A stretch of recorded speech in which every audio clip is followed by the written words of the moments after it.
Chapter number 13 nuclei. Singular में nucleus बोलेंगे, plural में बोलेंगे इसको न्यूक्लियाई। तो अगर हम बोले कि nucleus, we know that nucleus is the central portion of atom, मतलब सेंटर ऑफ द एटम बोल सकते हैं कि centre of atom call nucleus.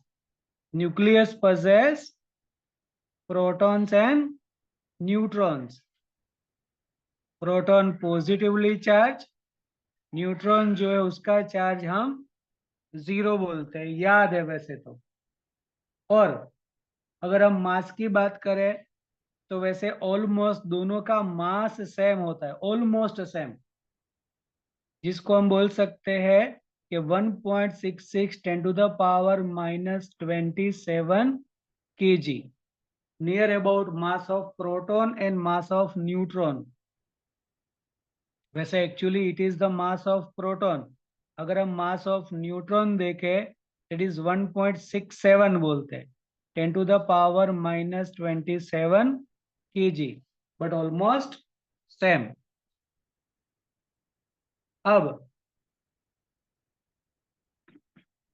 ये जो प्रोटॉन और न्यूट्रॉन है, न्यूक्लियस को हम, कोई भी न्यूक्लियस को इंडिकेट करना है, चलो न्यूक्लियस किसी के लिए एक्स बोल दे तो एक्स जेड ए, अदरवाइज इसको डिनोट करेंगे x Z A.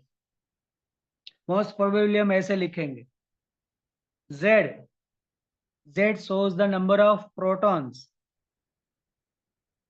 the number of protons present in nucleus, और ए जो है वो इंडिकेट करेगा प्रोटॉन्स प्लस न्यूट्रॉन्स। तो जो प्रोटॉन्स एंड न्यूट्रॉन्स है उसका कंबाइन नाम है nucleons, it's called nucleons.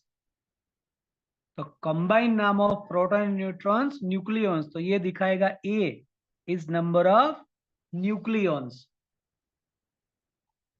Z दिखाएगा number of protons present in atom. तो अगर हमें नंबर ऑफ न्यूट्रॉन्स चाहिए तो ए माइनस जेड कर देंगे हम, क्योंकि ए जो है वो दोनों का टोटल दिखाएगा और जेड बोलता है नंबर ऑफ प्रोटॉन्स, तो ए माइनस जेड करेंगे, it's called number of neutrons present in nucleus.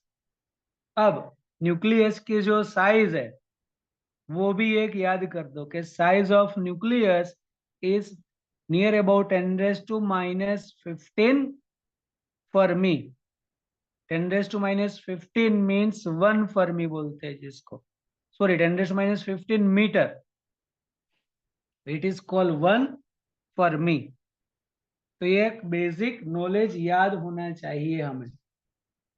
अब अगर हम मास की बात करें तो मास ऑफ न्यूक्लियस, तो मास ऑफ न्यूक्लियस बहुत छोटा होगा, इसीलिए उसको डिफाइन करने के लिए दूसरा यूनिट डिफाइन किया है, it's called atomic mass unit, जिसको बोलेंगे 1U। कई बार 1 AMU भी बोलते हैं, लेकिन मोस्ट प्रोबेबली 1U बोलेंगे। तो mass of nucleus measured in U as a atomic mass unit.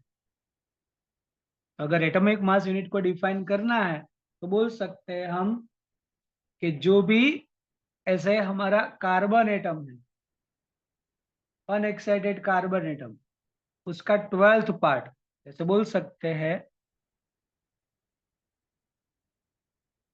12th part of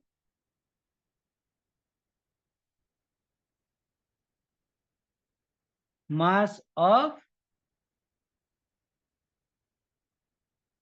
unexcited 612 is called 1U, 1 atomic mass unit, 12th part of mass of unexcited carbon atom, it's called 1u, और 1u उसको याद करो 1.66 10⁻⁻27 kg, मतलब almost mass of proton. Okay, तो ये इसका थोड़ा बहुत प्राइमरी नॉलेज है। अब हमें अलग अलग डेफिनेशंस देनी है, पर्टिकुलरली फॉर न्यूक्लियस। तो सबसे पहले हमें डिफाइन करना है आइसोटोन। आइसोटॉप्स, पहले आइसोटॉप्स डिफाइन करते हैं कि व्हाट इज कॉल्ड आइसोटॉप्स। तो आइसोटॉप्स में ऐसा बोल सकते हैं कि जो भी हमारे पास न्यूक्लियाई है उसके अंदर जेड सेम होगा और ए की वैल्यू डिफरेंट होगी। मतलब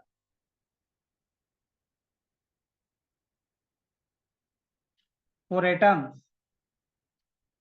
इन विच जेड सेम, मतलब इसको बोलते हैं एटॉमिक नंबर। जेड मतलब क्या होता है, एटॉमिक नंबर बोलते हैं। तो atomic number same but a different, तो ए को नाम देंगे एटॉमिक मास नंबर। ये atomic mass different, it's called isotopes of each other. Number of Z, atomic number मतलब मास सेम हो, सॉरी प्रोटॉन सेम होंगे। ओके, और ए डिफरेंट होगा, टोटल नंबर डिफरेंट होंगे। जस्ट लाइक कार्बन C612 या फिर carbon C613 या carbon C611। ऐसे दूसरा दे सकते हैं यूरेनियम 92 235 या यूरेनियम 92 238, या फिर हाइड्रोजन के लिए बोल सकते हैं H11 H12 deuterium H13 tritium. This all are isotopes of each other, जिसमें नंबर ऑफ प्रोटॉन सेम होंगे but atomic mass number different होगा। तो ये बोलेंगे isotopes of each other. And most important, सभी आइसोटॉप्स है वो पीरियडिक टेबल में सेम प्लेस पर ही रहेंगे। जहां पर कार्बन C612 का प्लेस होगा वहां पर ही 11 का प्लेस होगा, वहां पर ही 13 का होगा। जहां पर यूरेनियम 9235 है वहां पर ही 238, जहां पर हाइड्रोजन है वहां पर ही ड्यूटेरियम होगा, वहां पर ही ट्रीटियम होगा। फिर हम डिफाइन करेंगे आइसोटोन।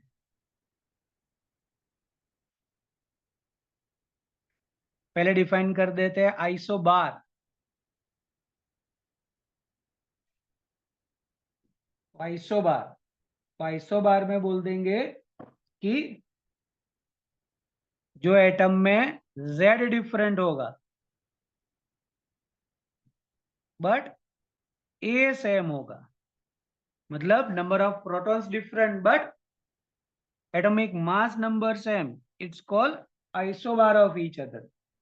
अगर हमें एग्जांपल देना है तो बोल सकते हैं कि H13 and He23, number of protons different है लेकिन एटॉमिक मास नंबर सेम है, तो ये हो गया आइसोबार ऑफ ईच अदर। ऐसे ही दूसरा एग्जांपल देना है तो क्रिप्टॉन एंड रुबिडियम का दे सकते हैं।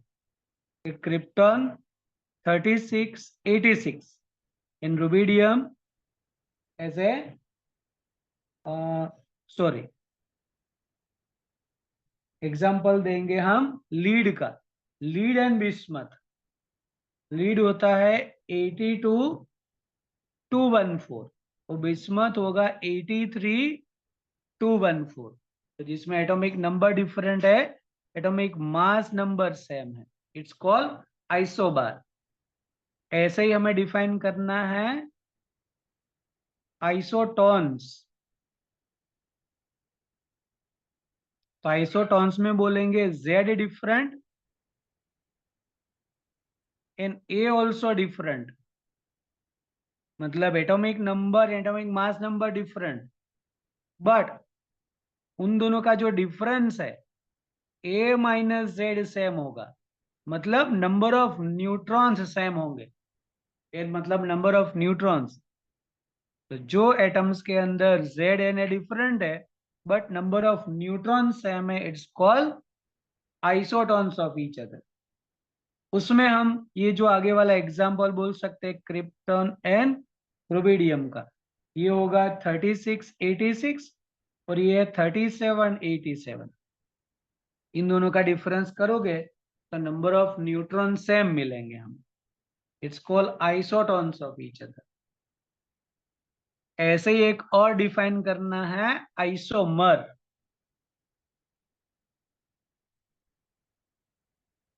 तो ऐसा कोई भी एटम जिसके अंदर जेड सेम है, ए भी सेम है, मतलब एक ही हमारा एटम होगा, but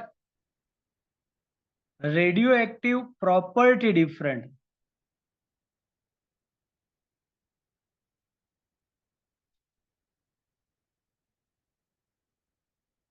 radio active property different होगी, उसको बोलते हैं आइसोमर। और आइसोमर में हमारे पास एक ही एग्जाम्पल है, ब्रोमीन 3580। तो जो ब्रोमीन है उसको हम अलग अलग प्लेस से कलेक्ट करें, मतलब गुजरात से कलेक्ट करें, महाराष्ट्र से कलेक्ट करें, दिल्ली से कलेक्ट करें, तो ब्रोमीन ही रहेगा। लेकिन सभी की रेडियो एक्टिव प्रॉपर्टी डिफरेंट होगी, जिसमें जेड और ए सेम ही रहेगा। इधर गुजरात से कलेक्ट करो या महाराष्ट्र से या फिर राजस्थान से या दिल्ली से, कहीं से भी कलेक्ट करो, जेड और ए सेम रहेगा, लेकिन सभी की रेडियो एक्टिव प्रॉपर्टी डिफरेंट होगी। जो रिएक्शन होगा, रिएक्शन करने का जो भी टाइमिंग है, जो रिएक्ट करता है उसकी प्रॉपर्टी डिफरेंट है, इसलिए बोलते हैं आइसोमर। तो ब्रोमीन ही ऐसा है, एक ही इसमें एग्जांपल है ब्रोमीन, दूसरा एक भी नहीं। तो ये सब डेफिनेशंस याद करनी है। ओके। अब न्यूक्लियस के केस में एक थियरी कम उसका एक न्यूमेरिकल है कि अगर हमें कोई भी परसेंटेज वाइज कोई भी हमें उसके आइसोटॉप्स दे रखे हैं,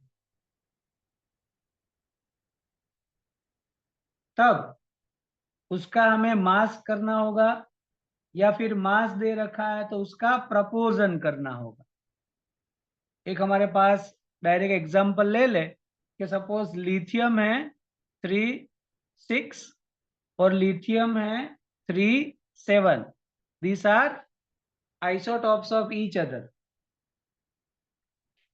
सभी का कुछ प्रपोर्शन दिया है। लिथियम दिया है हमें 7.5% और ये है 92.5%, जिसका मास है 6.01512 U। इसका मास है 7.01600 U। और बोला है calculate mass of lithium atom. ये दो आइसोटॉप्स है जो इतने प्रोपोर्शन में मिल रहे हैं, जिसका ये मास है। Calculate mass of lithium atom.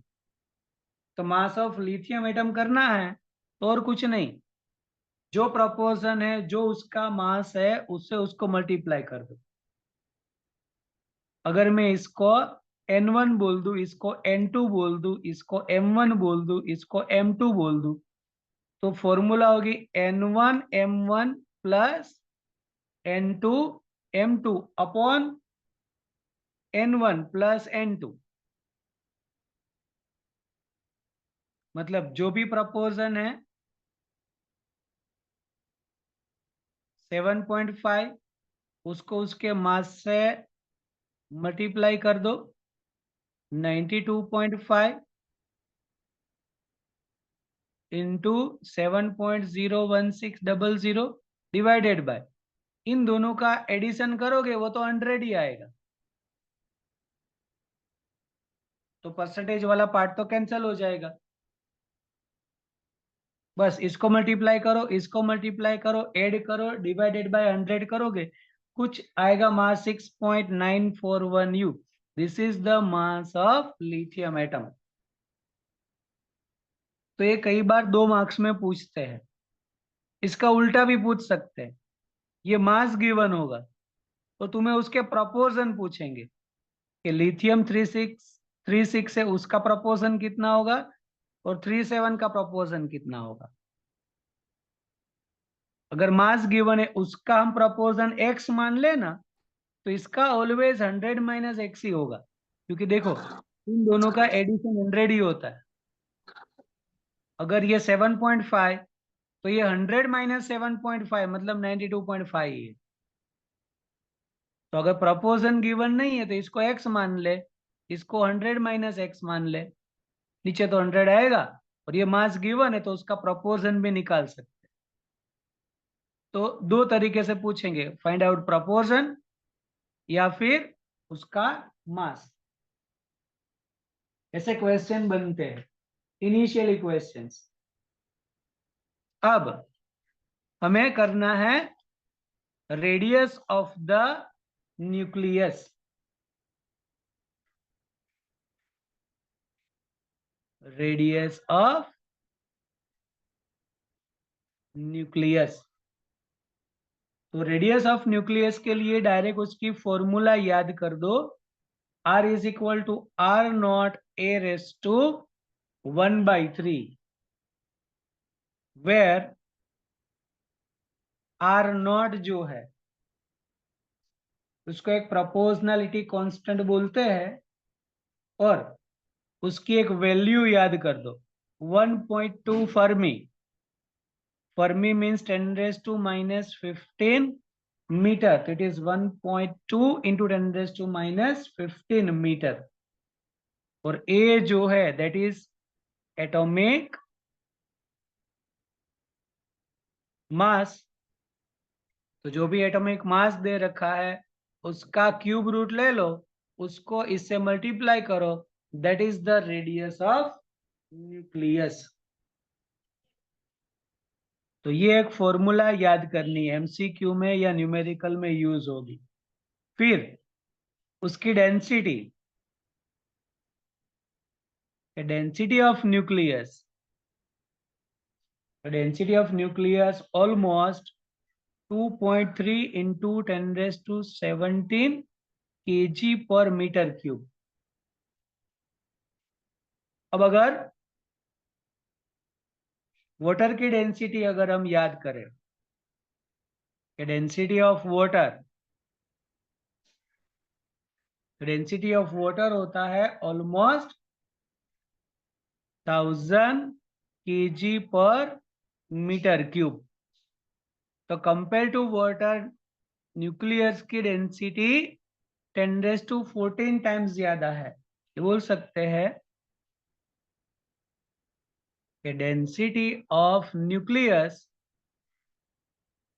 is 2.3 into 10⁻14 times of density of water। तो कई बार ऐसे स्टेटमेंट जो है वो एमसीक्यू में अगर पूछ ले तो हमें याद होने चाहिए कि न्यूक्लियस की डेंसिटी है कितनी, वाटर की तो फिक्स है, दैट इज 1000 kg पर मीटर क्यूब, जिसको हम बोल सकते हैं 1 ग्राम पर सेंटीमीटर क्यूब। अगर सीजीएस में लिखना है तो 1 ग्राम पर सेंटीमीटर क्यूब, एमकेएस में करना है तो 1000 kg पर मीटर क्यूब। ओके, इतना उसका प्राइमरी लेवल है। अब जो हमें मेन चीज करनी है इस चैप्टर के अंदर, मेन टॉपिक जो है हमारा 2 या 3 मार्क्स में पूछेंगे, वो है binding energy. Binding energy of nucleus.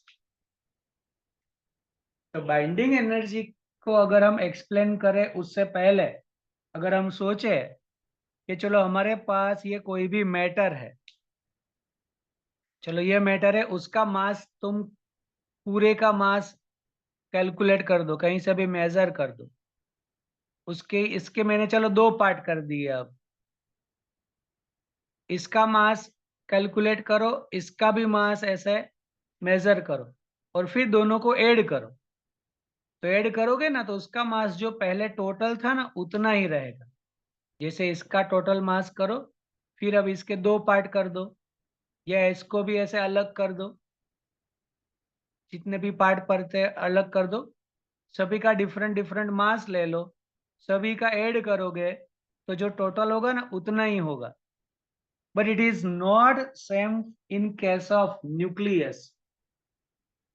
Nucleus को अगर हम एक्स जेड ए बोल रहे हैं, तो जेड होता है नंबर ऑफ प्रोटॉन्स, इससे हम नंबर ऑफ न्यूट्रॉन्स भी निकाल सकते हैं, n is equal to A minus Z. तो पूरे न्यूक्लियस का मास अगर मैं m बोल दूं, that is the mass of nucleus. अब एक प्रोटॉन का मास अगर मैं mp बोलूं, और जितने भी प्रोटॉन हैं, तो ये हो गया total mass of protons.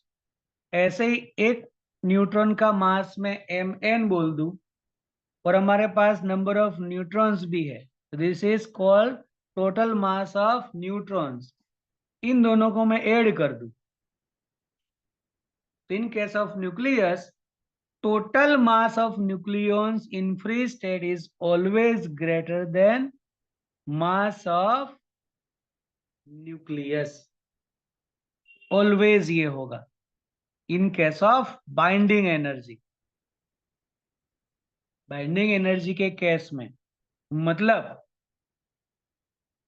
Non radio active elements, मतलब स्टेबल एलिमेंट्स, स्टेबल जितने भी हमारे पास एटम हैं उन सभी के लिए ये होगा। जो रेडियो एक्टिव एलिमेंट्स है, जिसका एटॉमिक मास नंबर 85 से ज्यादा है, उसका हम पढ़ेंगे लेटर ऑन कि उसमें क्या होगा। ये स्टेबल के लिए ऑलवेज ये होगा कि total mass of proton and neutron, जिसको बोलेंगे total mass of nucleons, is always greater then mass of nucleus. तो अगर इसको हम इस साइड ले आए तो हमें एक मास डिफरेंस मिलेगा, इट्स कॉल्ड मास डिफेक्ट, जिसको बोलते हैं मास डिफेक्ट, डेल्टा एम। कैसे मिलेगा? Z M P plus M N minus M. जो ये न्यूक्लियॉन्स का मास है और न्यूक्लियस का मास है, उसका difference low, it's called mass defect. और ये मास डिफेक्ट को अगर हम सी स्क्वायर से मल्टीप्लाई कर दे, it's called binding energy. Therefore ऐसा मैं लिख दूं कि बाइंडिंग एनर्जी, बाइंडिंग एनर्जी को मैं ई बी से लिखूं, that is delta M into C square. C is the speed of light, तो delta M into C square it's called binding energy.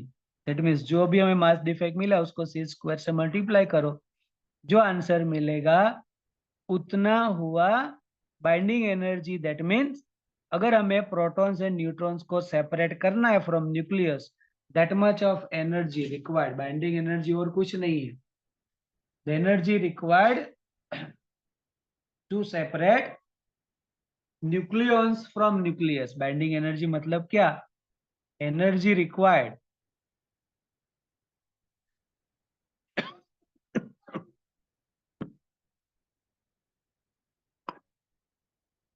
energy required to separate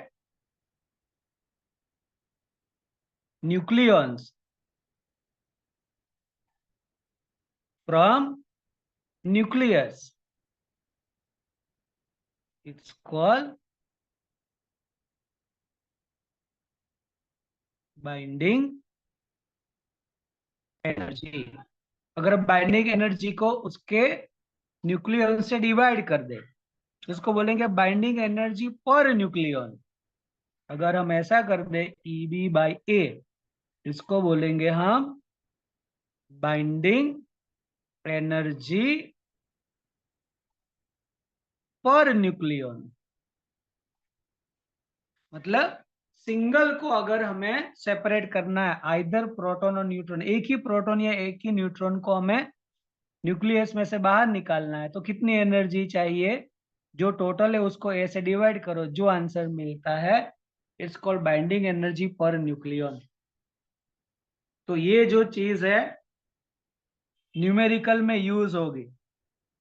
तुम्हें nucleus given होगा कोई भी form में ऐसे, तो Z और A से हमें Z और N का पता चल जाएगा, और पूछेंगे calculate binding energy as well as binding energy per nucleon.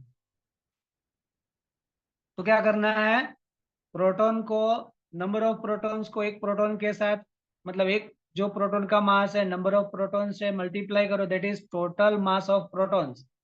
ऐसे ही टोटल मास ऑफ न्यूट्रॉन मिलेगा, उसको ऐड करो और मास ऑफ न्यूक्लियस उसमें से माइनस कर दो, it's called mass defect. Mass defect को सी स्क्वायर से मल्टीप्लाई करो, जो मिलेगी बाइंडिंग एनर्जी, और ए से डिवाइड करो, बाइंडिंग एनर्जी पर न्यूक्लियन मिल जाएगा। अब जो न्यूमेरिकल होगा उसके अंदर जो मास गिवन होगा वो यू में गिवन होगा, एटॉमिक मास यूनिट। तो 1 U की एनर्जी याद कर लो 931.5 मेगा इलेक्ट्रॉन वोल्ट। 1 U की एनर्जी कितनी है, 931.5 मेगा इलेक्ट्रॉन वोल्ट। तो अगर हमें मास यू में गिवन है और 99% 99.9% केस में हमें यू, जो यू में ही गिवन होगा मास, तो फिर तुम्हें डेल्टा एम को सी स्क्वायर से मल्टीप्लाई नहीं करना है, डायरेक्ट डेल्टा एम को जो मास डिफेक्ट मिले उसको डायरेक्ट 931.5 से मल्टीप्लाई करोगे, वही हमें बाइंडिंग एनर्जी मिल जाएगी, और डिवाइडेड बाय ए, न्यूक्लियन से डिवाइड कर दो, it is binding energy per nucleon हमें मिल जाएगा। अब अगर हम बाइंडिंग एनर्जी का ग्राफ देखें, देखो ये क्वेश्चन बड़ा है, हाँ थोड़ा, बाइंडिंग एनर्जी यहां तक हुआ, उसी में आगे है। अगर हम binding energy per nucleon versus number of nucleons का ग्राफ देखें, binding energy per nucleon versus number of nucleons, तो हमें ग्राफ कुछ ऐसा मिलता है।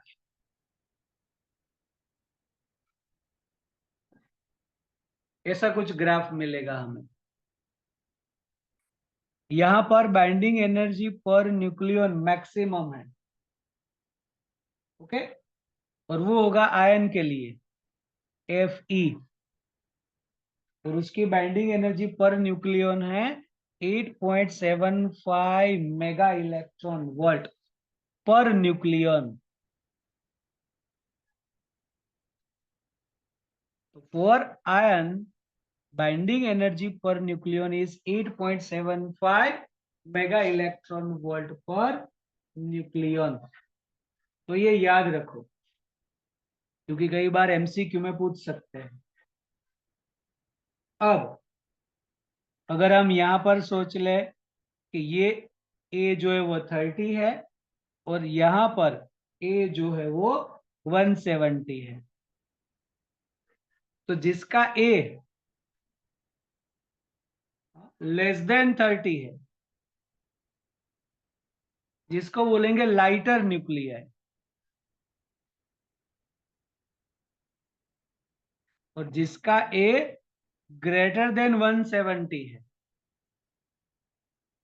ओके, जिसको बोलते हैं हेवी न्यूक्लियाई। लेकिन दोनों के लिए, जिसका ए लेस देन 30 या फिर ए ग्रेटर देन 70, दोनों के लिए binding energy per nucleon is less. दोनों के लिए बाइंडिंग एनर्जी पर न्यूक्लियन की वैल्यू जो है वो लेस वैल्यू है, कम है थोड़ी, क्योंकि यहां पर भी बाइंडिंग एनर्जी कम है, हेवी के लिए भी कम है।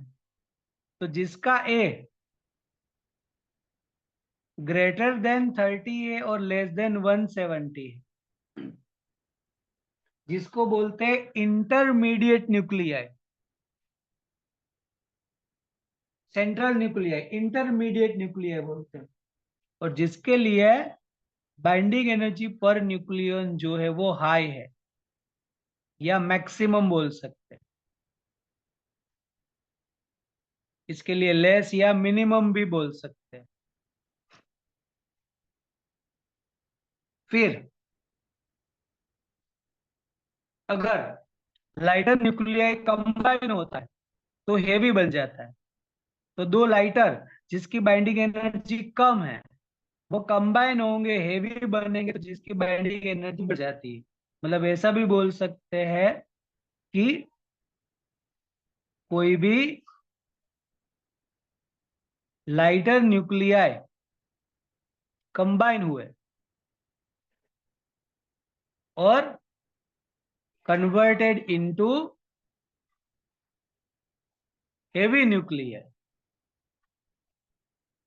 तो बोलेंगे binding energy per nucleon increases, क्योंकि लाइटर कंबाइन होके आगे जाएंगे तो बाइंडिंग एनर्जी बढ़ रही है। ऐसे ही heavy nuclei,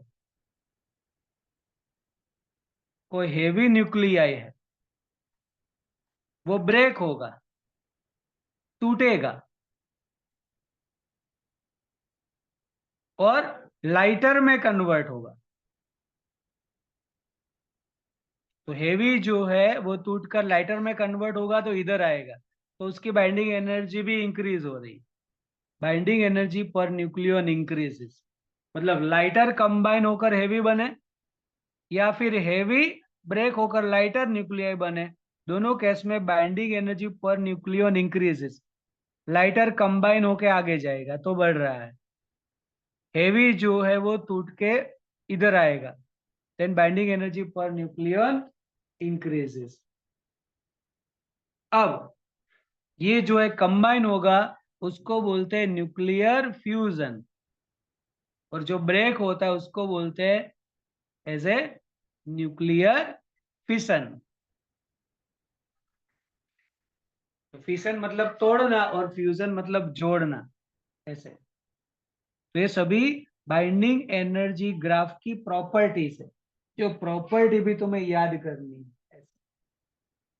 okay, binding energy पूछे तो यहां से यहां तक पूरा लिखना पड़े। यहाँ पर मैंने सेंटेंसेस नहीं लिखे, सेंटेंसेस भी तुम्हें लिखने पड़े, ये मैंने शॉर्ट फॉर्म में लिख दिया है, ये पूरा तुम्हें लिखना पड़ेगा। बोलो, आया समझ में? For the case of binding energy, बोलो, क्लियर? यस। हम्म। अब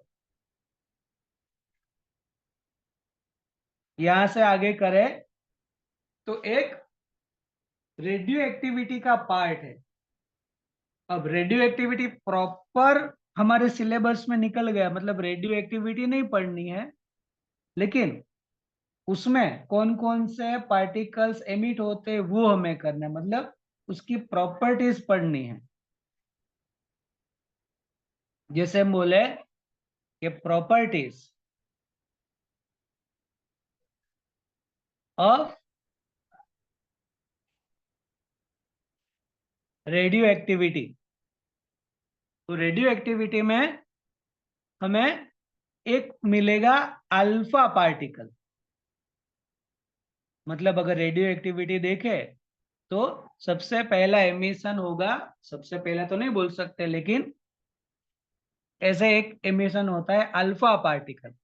अल्फा पार्टिकल जिसको बोलते हैं हम helium nucleus, He24। Helium nucleus, nucleus मतलब alpha particle possess 2 protons and 2 neutrons.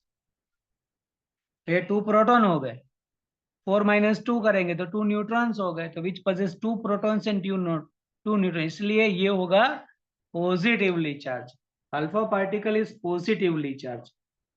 अगर कोई भी हमारे पास न्यूक्लियस है जनरल फॉर्म में एक्स जेड ए, अगर मैं उसमें से बोलूं कि अल्फा पार्टिकल एमिट हो रहा है, तो जो बाकी बचेगा न्यूक्लियस जिसमें एटॉमिक नंबर 2 कम होंगे और एटॉमिक मास नंबर 4 कम हो, क्योंकि हमें इसको लेफ्ट एंड राइट साइड को इक्वल करना है। यहाँ पर जेड ए है तो यहाँ पर भी जेड और ए होना चाहिए। यहाँ पर ये 2 हुआ तो z-2, यहाँ पर ये 4 होगा तो a -4। दोनों साइड हमें इक्वेशन को बैलेंस करनी है।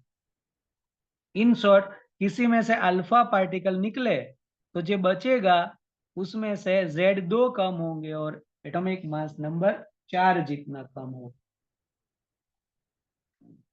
ओके, जैसे मैं एक एग्जांपल दे दूं कि यूरेनियम 92 238, अगर उसमें से अल्फा पार्टिकल निकला तो ये 90 हो जाएगा। 90 वाला होता है थोरियम, तो 234। ऐसे ही अगर हम बोले बीटा पार्टिकल, तो बीटा पार्टिकल 2 होते हैं, बीटा पॉजिटिव, बीटा नेगेटिव। जो बीटा नेगेटिव है इटसेल्फ इलेक्ट्रॉन है, लेकिन बीटा पॉजिटिव जो है दैट इज पॉजिट्रॉन। पॉजिट्रॉन और कुछ नहीं, पॉजिटिवली चार्ज इलेक्ट्रॉन। अभी तक इलेक्ट्रॉन हमने नेगेटिव चार्ज ही पढ़ा है, लेकिन न्यूक्लियस में एक ऐसा निकलता है, ऐसा इलेक्ट्रॉन है जिसका चार्ज पॉजिटिव है, इसलिए इसको बोल दिया positron. Positron doesn't meaning that proton, positron है ये। Positron means positively charge electron, मतलब इलेक्ट्रॉन की जैसी प्रॉपर्टी है, मास भी सेम है, चार्ज सेम है, बट पॉजिटिव चार्ज है। अगर इसके लिए मैं -1.6 इंटू 10⁻19 कूलम लिखूं तो इसका चार्ज मुझे प्लस लिखना पड़े, 1.6 10⁻19 कूलम। बाकी दोनों का मास जो है वो 9.1 10⁻31 kg, mass of electron as well as positron, positively charge electron. अब यहां पर कोई भी बीटा पॉजिटिव या बीटा नेगेटिव निकल रहा है, तो अगर हम सोचे कि कोई भी एलिमेंट में से अगर बीटा पॉजिटिव निकल रहा है, तब जो भी एलिमेंट होगा उसमें एक z कम हो जाएगा, लेकिन no change in atomic mass number. Electron या पॉजिट्रॉन बीटा पार्टिकल को हम लिखेंगे इलेक्ट्रॉन -10, पॉजिट्रॉन को लिखेंगे +10। मतलब एटॉमिक नंबर में चेंज आएगा, एटॉमिक मास नंबर में चेंज नहीं आता। और उसके साथ साथ एक और पार्टिकल निकलता है न्यूट्रिनो। ये एक याद करो कि with beta particle neutrino is emitted, लेकिन पॉजिट्रॉन के साथ न्यूट्रिनो निकले। अब अगर कोई भी में से बीटा नेगेटिव निकल रहा है, तो उस जो एलिमेंट चेंज होगा उसमें एटॉमिक नंबर एक बढ़ जाएगा, और विथ दैट एंटी न्यूट्रिनो, जिसको बोलेंगे एंटी न्यूट्रिनो। तो पॉजिटिव के साथ पॉजिटिव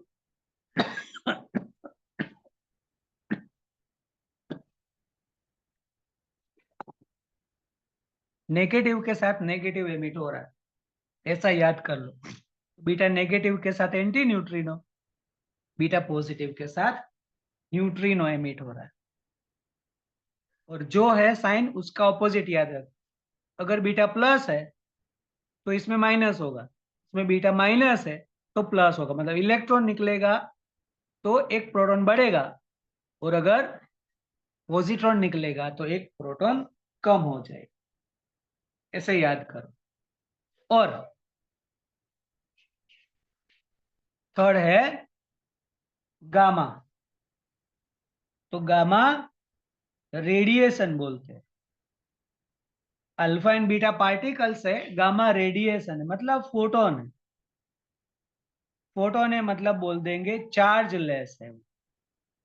जैसे अल्फा पार्टिकल पॉजिटिवली चार्ज है ऑलवेज, बीटा पॉजिटिव नेगेटिव होगा, और गामा जो है वो चार्ज लेस है, फोटोन है। अब अगर किसी में से गामा निकला तो ए और जेड किसी में चेंज नहीं आएगा, नो चेंज इन जेड और ए, मतलब एलिमेंट हमारा वही रहेगा, न्यूक्लियस वही रहेगा, but change in stability. Gamma radiation अगर ये एमिट होने के बाद क्या होगा, इट्स गेन स्टेबिलिटी, वो स्टेबिलिटी गेन करता है। No change in atomic number और atomic mass number, only it's gain stability, वो स्टेबल हो जाएगा। ऐसा बोलते हैं कि अल्फा और बीटा एमिशन के बाद nucleus is in excited state. Alpha particle निकल गया, बीटा पार्टिकल निकल गया, तब वो न्यूक्लियस एक्साइटेड स्टेट में रहेगा। तो एक्साइटेड स्टेट के में रहने के बाद क्या करेगा, वो गामा रेडिएशन एमिट करने के बाद वो ग्राउंड स्टेट मतलब स्टेबल हो जाता। तो ये भी एक चीज हमें गामा रेडिएशन में याद रखनी है। अब जो गामा रेडिएशन है वो कई बार 2 मार्क्स में पूछते हैं, तो पहले तो इतना कर दो। अब इसी में अगर हम और डिटेल में करें आगे, तो ऐसा बोल सकते हैं कि एटम के अंदर जो भी हमने एनर्जी की है that is in kilo electron volt, लेकिन न्यूक्लियस के केस में एनर्जी है वो मेगा इलेक्ट्रॉन वोल्ट के फॉर्म में होती है। जैसे एटम्स में हमने उसके एनर्जी लेवल्स सोचे थे, एनर्जी लेवल्स होते हैं। Just like atom, nucleus also possess energy levels, but difference कितना, एटम्स का energy level kilo electron volt का होता है, न्यूक्लियस का मेगा इलेक्ट्रॉन।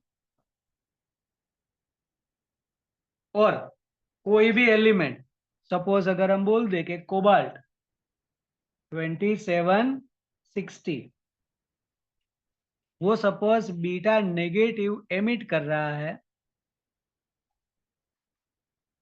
और कन्वर्ट हो रहा है निकल में 2860, मतलब ऐसा बोल सकते हैं कि कोबाल्ट 2760 अगर वो बीटा नेगेटिव के साथ एंटी न्यूट्रिनो निकालेगा तो वो कन्वर्ट हो जाएगा 2860 में। तब ये जो न्यूक्लियस है निकल वाला वो एक्साइटेड स्टेट में होता है और गामा रेडिएशन एमिट करने के बाद वो स्टेबल स्टेट में आएगा। तो यहाँ पर हम बोल सकते हैं ग्राफिकली कि कोबाल्ट अगर 2760 है, अगर वो बीटा नेगेटिव निकाल रहा है तो वो कन्वर्ट होगा निकल 2860, बट स्टार लगा दो, स्टार मतलब एक्साइटेड स्टेट, और वो मोर देन वन ट्रांजिशन करके यहाँ पे निकालेगा gamma rays with 1.17 mega electron volt, और दूसरा निकालेगा 1.33 मेगा इलेक्ट्रॉन वोल्ट के बाद 2860 ग्राउंड स्टेट में आ जाता है। तो उसमें स्टेप ट्रांजिशन भी हो सकता है, वो इंटरमीडिएट में आएगा और वापस एमिट करके स्टेबल में कन्वर्ट होगा। तो more than one gamma rays भी निकल सकते हैं। सीधा भी कोई एलिमेंट सीधा भी आएगा from excited to ground state तो एक ही गामा रेडिएशन निकलेगी। अगर स्टेप ट्रांजिशन हुआ है तो more than one gamma rays निकल सकते हैं विथ डिफरेंट एनर्जी। तो ये गामा रेडिएशन कई बार एग्जाम में पूछेंगे। 2 मार्क्स में। तो पूरा ऐसे जो भी बोला है वो लिखना है। ओके, आए समझ में कि नहीं?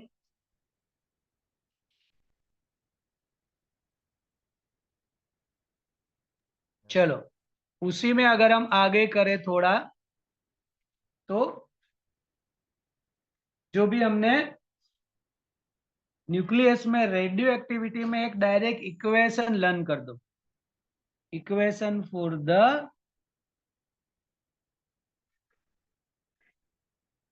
रेडियो एक्टिविटी, डायरेक्ट फॉर्मूला, आप डेरिवेशन की रिक्वायरमेंट नहीं है, डायरेक्ट फॉर्मूला लर्न करो।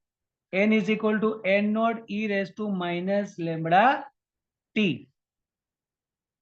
यहां पर याद करो कि n जो है ना, वो नंबर ऑफ अन डिसइंटीग्रेटेड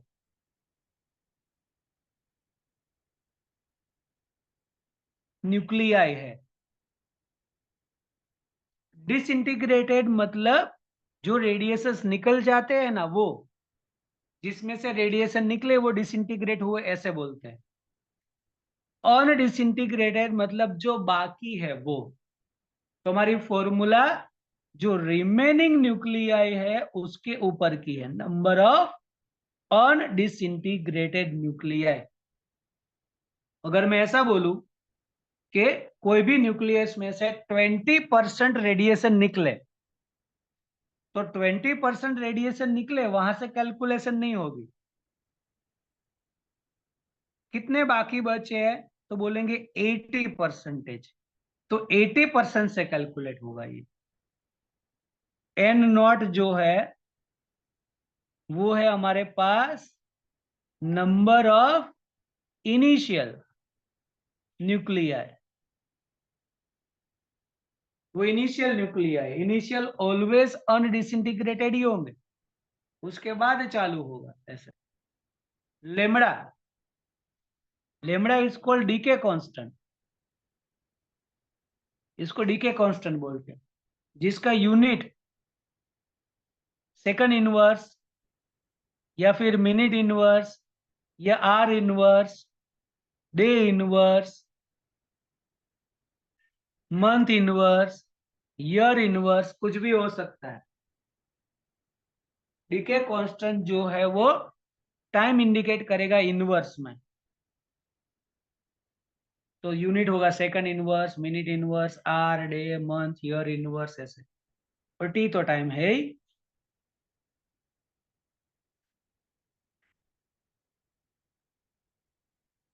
तो ये एक फॉर्मूला लर्न करनी है। यहां से बहुत सारे एमसीक्यू न्यूमेरिकल का सॉल्यूशन होगा। n is equal to N naught e raise to minus lambda t. अब यहां से एक चीज हमें पढ़नी है, हाफ लाइफ। हाफ लाइफ को हम डिनोट करेंगे टाउ हाफ से। अब अगर मैं ऐसा बोलूं, तुम लोगों को एग्जाम्पल दूं पहले, कि चलो मेरे पास एक लड्डू है। ओके, मैंने तुम सभी लोगों को एक एक लड्डू दे दिया, और मैं बोलूं कि तुम्हें हर रोज हाफ खाना है। कैसे है? एवरी डे कितना खाना है तुम्हें? हाफ खाना है। तो ये कितने दिन में खत्म होगा?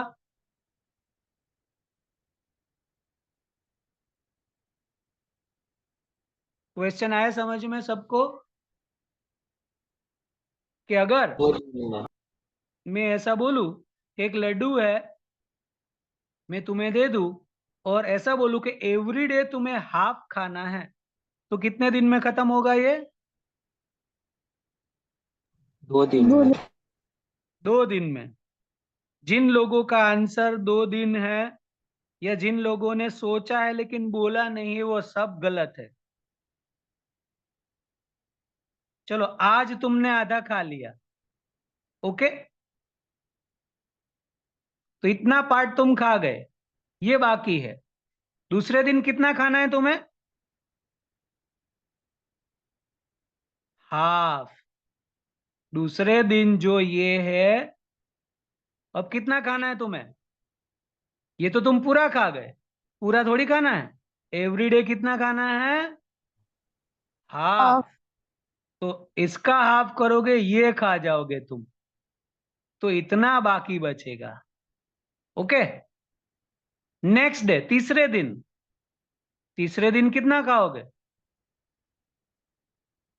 हाफ, मतलब उसका भी हाफ, तो इतना बाकी बचेगा।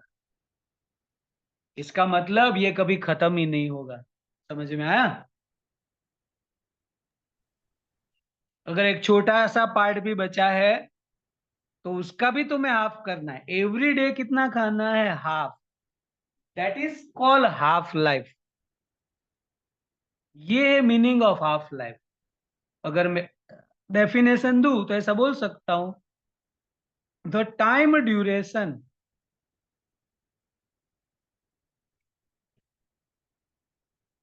in which number of nuclei reduce to half of initial, it's called half life। इसको हाफ लाइफ बोलते हैं।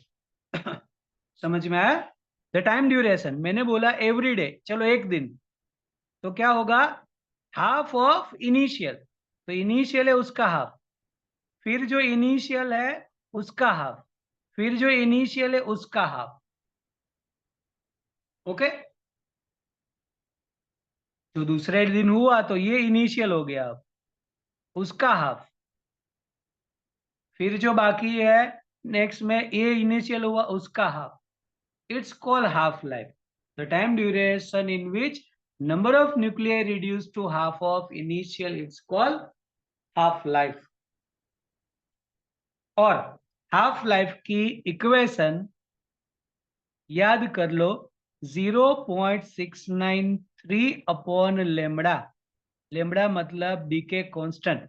न्यूक्लियस में लेमड़ा वेवलेंथ नहीं है, lambda it's called decay constant. या फिर लेमड़ा को सब्जेक्ट करना है तो 0.693 अपॉन टाउ हाफ बोलेंगे। तब हाफ लाइफ से रिलेटेड अगर मैं एक अलग से इक्वेशन डिराइव करने को सोचूं, तो सबसे इंटरेस्टिंग और सबसे इंपॉर्टेंट इक्वेशन डिराइव करने जा रहे हैं, जिससे हमारे 90% MCQ सोल्व हो जाएंगे, न्यूक्लियस के रेडियो एक्टिविटी के 90% सोल्व हो जाएंगे। चलो मैं ऐसा बोलूं, एक time t is equal to 0,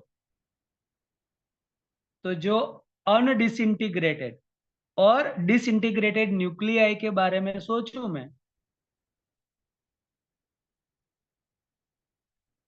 तो t इज इक्वल टू 0 पे अनडिसइंटीग्रेटेड तो सभी होंगे और डिसइंटीग्रेटेड कुछ भी नहीं इनिशियली। अब मैं ऐसा बोलूं कि time equal to half life, first half life, अगर मैं ऐसा बोलूं कि उसका हाफ लाइफ 5 मिनट है, तो 5 मिनट के बाद क्या होगा? डिसइंटीग्रेटेड आधा निकल जाएगा और आधा आधा बाकी बचेगा। ओके। तो ये अनडिसइंटीग्रेटेड मतलब एन में बोलूं तो एन इज n0/2 हो जाएगा, और डिसइंटीग्रेट भी n0/2 हो जाएगा, आधा आधा। चलो 5 मिनट है, 10 मिनट, 10 मिनट मतलब double of half life, two half life. Two half life में क्या होगा? तो जो है उसका हाफ बाकी बचेगा, मतलब एन कितना होगा? n0/4। तो डिसइंटीग्रेट कितना हो जाएगा? तो इनिशियल में से इतना निकाल दो, तो n0 - n0/4 ये कितना हो जाएगा? 3n0/4 डिसइंटीग्रेट हो गया। मतलब पहले था 50-50%, इसका 50% निकल गया तो ये 25% बचा, तो ये 75 हो गया। चलो एक और 3 हाफ लाइफ में बोलूं, मतलब 5 मिनट बोलूंगा तो 10 मिनट में इतना होगा, 15 मिनट में कितना होगा, तो 15 मिनट में कितना बाकी बचेगा, इसका भी हाफ, मतलब n0/8। तो ये कितना हो जाएगा, 7n0/8 डिसइंटीग्रेट निकल गया। ये सब कुछ निकल गया, ये बाकी बचा है वो। कैलकुलेशन हमारी रिमेनिंग से ही चलेगी, जो बाकी बचता है उसी से। तो चलो n0/4 है, उसको मैं ऐसे लिख सकता हूँ n0/2 का स्क्वायर। ये n0/8 है, उसको मैं लिख सकता हूँ n0/2 का क्यूब। चलो एक और ले लू, 4 हाफ लाइफ, तो कितना बाकी बचेगा, n0/16, जिसको लिखू n0/2⁴। और जो निकल गया है वो 15n0/16 होगा। जो निकल गया है उससे कभी कैलकुलेशन नहीं होगी, रिमेनिंग पार्ट सही होगी। तो सभी में ऐसा हो जाएगा, देखो 3 है तो 2 का क्यूब आएगा, 4 है तो 4 का क्यूब।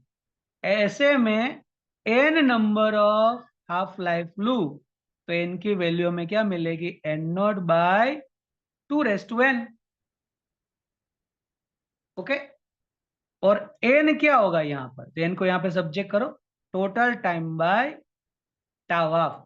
अगर हमें टोटल टाइम गिवन है, हाफ लाइफ गिवन है, तो उससे हम कर सकते हैं कि कितने नंबर होंगे, और जो बाकी बचता है n0/2⁴ करोगे, तुम्हें रिमेनिंग नंबर ऑफ न्यूक्लियाई मिल जाएंगे।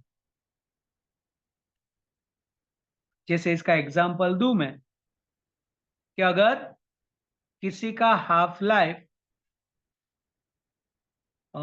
2 डेज है, हाफ लाइफ 2 डेज है, तो 6 डेज के बाद कितना बाकी बचेगा, तो इसको हम बोल सकते हैं कि 2 डेज, तो 2 डेज में कितना होगा, बाकी बचेगा n0/2। और 2 डेज मतलब 4 डेज, 4 डेज में कितना बाकी बचेगा, n0/4।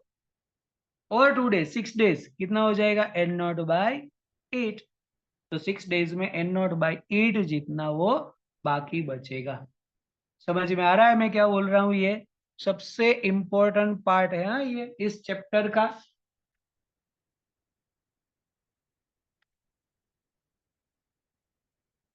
समझ में आ रहा है, सबसे इंपॉर्टेंट पार्ट है, जिसका हाफ लाइफ 2 डेज, तो 6 डेज में कितना रिमेनिंग, तो रिमेनिंग का ही हमारे पास कैलकुलेशन है। 2 डेज में हाफ होगा, 4 डेज में उसका भी हाफ होगा, 6 डेज में उसका भी हाफ, क्योंकि 2 2 डेज हमें इंक्रीज करते जाना है। ऐसे में बोलूं कि जिसका हाफ लाइफ 5 मिनट है, 20 मिनट में कितना बाकी बचेगा, तो 5 मिनट में n0/2, और 5 मिनट मतलब 10 मिनट, n0/4, और 5 मिनट मतलब 15 मिनट, n0/8, और 5 मिनट मतलब 20 मिनट, n0/16। इतना बाकी बचेगा। अगर ऐसा पूछे कि 20 मिनट में कितना डिसइंटीग्रेट हुआ, तो डिसइंटीग्रेट डायरेक्ट नहीं मिलेगा, पहले अनडिसइंटीग्रेट निकाल दो। फिर क्या होगा, डिसइंटीग्रेट कितना होगा, इनिशियल में से इतना माइनस कर दो, तो ये हो जाएगा 15n0/16, ये डिसइंटीग्रेट हो गया। तो ये अनडिसइंटीग्रेटेड, n मतलब अनडिसइंटीग्रेटेड, ये होगा डिसइंटीग्रेटेड, यहाँ पे है। तो देखो ये 4 हाफ लाइफ ही हुई, 1 2 3 4 5 10 15 20। अगर ये 5 मिनट है तो 10 होगा, ये 15 होगा, 20 होगा। तो आंसर ऐसे करोगे कैसे भी करोगे सेम ही आएगा। ओके, तो ये एक चीज हमें एमसीक्यू के लिए करनी है, मोस्ट इंपॉर्टेंट है ये। अब इससे आगे हम करें तो हाफ लाइफ में एक और है मीन लाइफ। मीन लाइफ को डिनोट करेंगे टाउ से, और अब इसका और लेमड़ा का रिलेशन जो है वो इनवर्स है। मतलब ऐसा बोल सकते हैं कि mean life is inversely proportional to the decay constant, या directly mean life is 1 lambda. Mean life की जगह पर ही डायरेक्ट 1 लेमड़ा हम कर सकते।